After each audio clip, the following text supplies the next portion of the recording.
Rural marketing.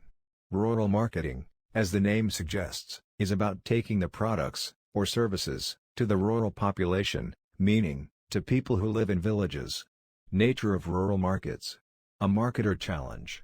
The rural markets could be large, quite diversified and scattered where agriculture would be the primary source of income, and be unstable too. The standards of living and infrastructure facilities could also be lower than the urban markets.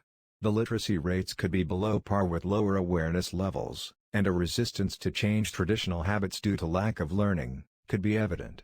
The marketer of goods and services need to keep these facts in mind, while addressing the needs of the rural markets.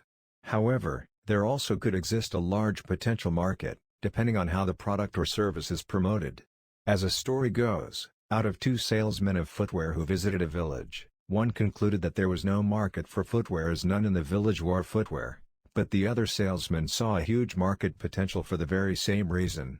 The selling proposition was in helping the villagers sense their need for footwear. Products and services for the rural markets.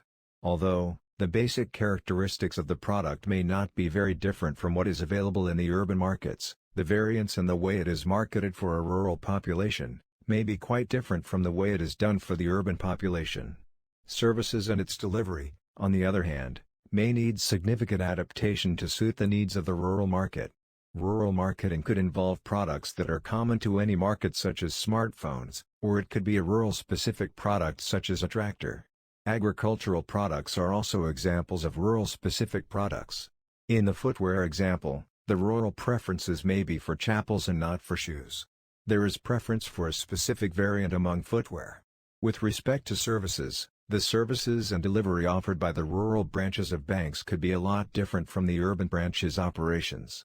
While digital and online transactions may be common practices in urban banking, rural banks thrive on personal interaction between the customers and the bank staff and on relationships built.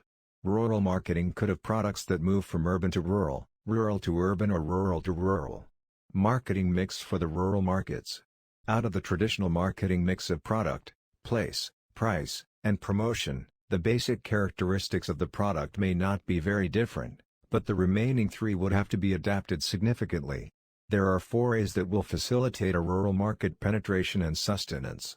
They are affordability, availability, acceptability, and awareness. Affordability and acceptability would be concerned with the entry-level variant of the product and its pricing for the rural markets. Availability and awareness would be related to the place and promotion decisions of the organizations, as relevant to the rural markets. Well, we had an overview of the nature of the rural market and how to take the product and services to the rural markets. If you would like updates on educational content of this nature, please feel free to like by clicking the thumbs up, share, subscribe, and also hit the notifications bell button. It's Giant, signing off for now. Bye. It's Giant.